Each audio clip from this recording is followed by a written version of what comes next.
Hi there. I'm still a little winded,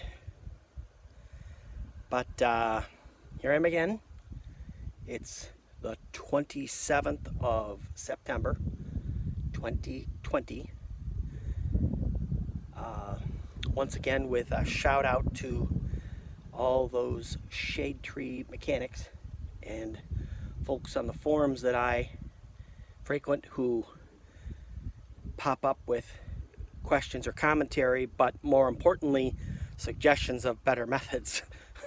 Emphasis on better, to help me navigate what irks me on any given day in the shop. So it's Sunday morning, and on a work day, my alarm clicks at 3:45, and I'm out the door by 4:30, 5 o'clock.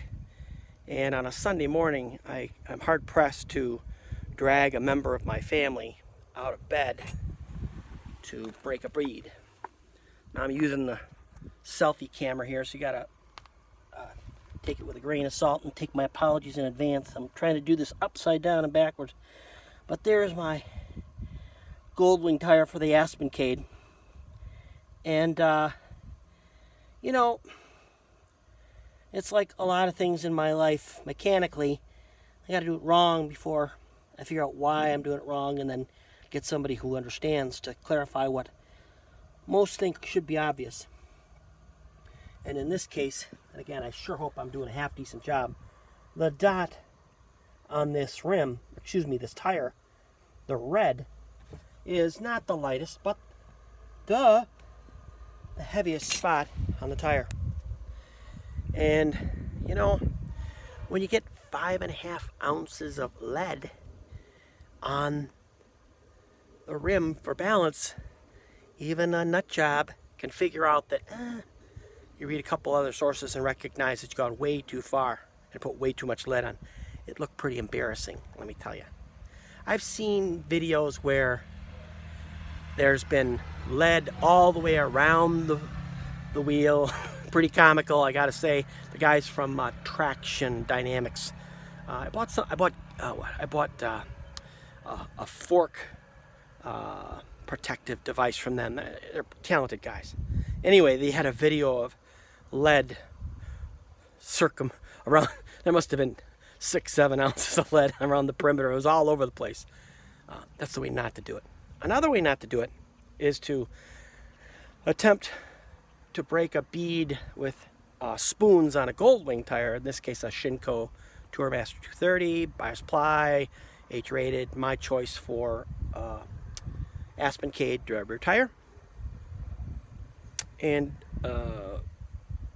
trying to break the bead without somebody standing on the tire or some form of fixture just isn't fun, and so I keep on waiting, trying to get my schedule to match up with my 20-something, and in the end, somebody pipes up with, oh, if you take the scissor jack from your vehicle and you put that under the trailer receiver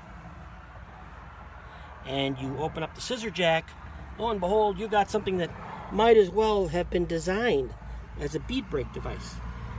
And to my delight, with both beads broken and simply a little pressure from my right boot on the counter side, the other side, the bead broke nicely, and the rim rotated the 180 I needed to correct for my ignorance. Ignorance is a lack of knowledge. It's not stupidity. Stupidity would be running that wheel with 5.5 ounces of lead. But I'm delighted to say, and shout out to, I don't know if it's a friend in the asylum. We call the asylum the Moto Brick, the motorcycle forum. It might have been YouTube commenters on my earlier video about changing Golwing tires, but whoever you are, this is dedicated to you. So